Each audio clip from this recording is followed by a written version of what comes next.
আসসালামু আলাইকুম। ইন্ডিয়ান ভিসার জন্য জরুরি বিজ্ঞপ্তি। যেভাবে আবেদন করলে আপনার ভিসা কখনো প্রত্যাখ্যান হবে না। আজকে এই ভিডিওটা মনোযোগ সহকারে দেখুন, তাহলেই বুঝতে পারবেন। তো চলুন মূল ভিডিওতে চলে যাই। এক নম্বরেই দেখুন কি বলা আছে, অনুগ্রহ করে আপনার বসবাসের স্থান অনুযায়ী আইভিএসি সেন্টার নির্বাচন করুন যেখানে আপনি গত 6 মাস ধরে বসবাস করছেন। সঠিক আইভিএসি সেন্টার নির্বাচন করার জন্য অনুগ্রহ করে নিচের টেবিলটি পড়ুন।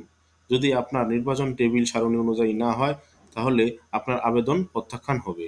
সুতরাং আপনারা যে জেলায় থাকেন, প্রত্যেকটা জেলায় এটা ডিভাইডেড করে দিছে যে কোন জোনে গিয়ে আপনি ইন্ডিয়ার ভিসার জন্য অ্যাপ্লিকেশন করবেন। ধরুন আপনি ময়মনসিং জোনে অ্যাপ্লিকেশন করতে পারবেন। এখন আপনি যদি ঢাকায় গিয়ে অ্যাপ্লিকেশন করেন, তাহলে কিন্তু আপনার আবেদনটি বাতিল হবে।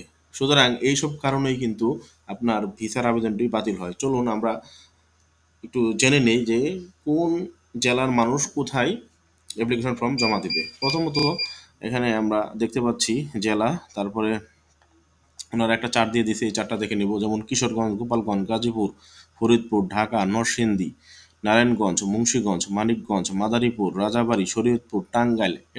ইনারা সবাই এই জেলার প্রত্যেক পার্সন ইন্ডিয়ান ভিসার জন্য অ্যাপ্লিকেশন ফর্ম জমা দেবে ঢাকায়।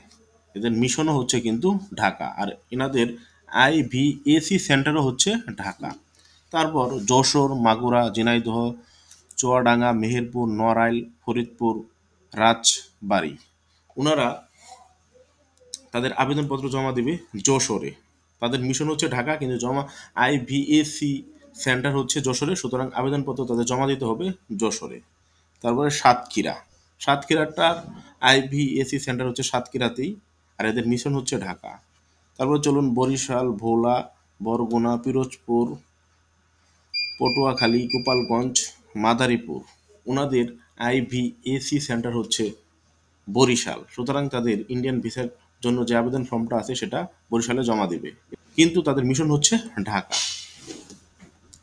এইভাবে এখানে পুরো লিস্ট দেওয়া আছে। আপনারা কষ্ট করে এই লিস্টটা অবশ্যই দেখে নেবেন। আমার এই ভিডিওতে স্কিপ করে হলেও এই লিস্টটা দেখে নেবেন। দেখে আপনার জেলা অনুযায়ী আপনার আইভিএসি সেন্টার কোথায় কোথায় ফর্ম জমা দিতে হবে সেখানেই আপনি জমা দিবেন। তো তাহলে আপনার আবেদনটি কখনো বাতিল হবে না। আপনি যদি উলটপালট করে, ধরুন আপনি আছেন ঢাকা আইভিএসি সেন্টারের আন্ডারে, আর আপনি আবেদনপত্রটি জমা দিলেন ময়মনসিংহ আইভিএসি সেন্টারে, তাহলে কিন্তু আপনার আবেদনপত্রটি টোটালি বাতিল হয়ে যাবে। সুতরাং এগুলো মাথায় রেখে ইন্ডিয়ান ভিসার জন্য আবেদন করুন, তাহলে আপনার আবেদন কখনো বাতিল হবে না। আমি এই চার্টটা দেখিয়ে দিচ্ছি, অবশ্যই মনোযোগ সহকারে দেখে নেবেন। তো আজকের মতো এখানে ভিডিও শেষ করব। যদি ভিডিওটি ভালো লাগে আমাদের পাশেই থাকবেন, আমাদের চ্যানেলকে সাবস্ক্রাইব করবেন। আল্লাহ।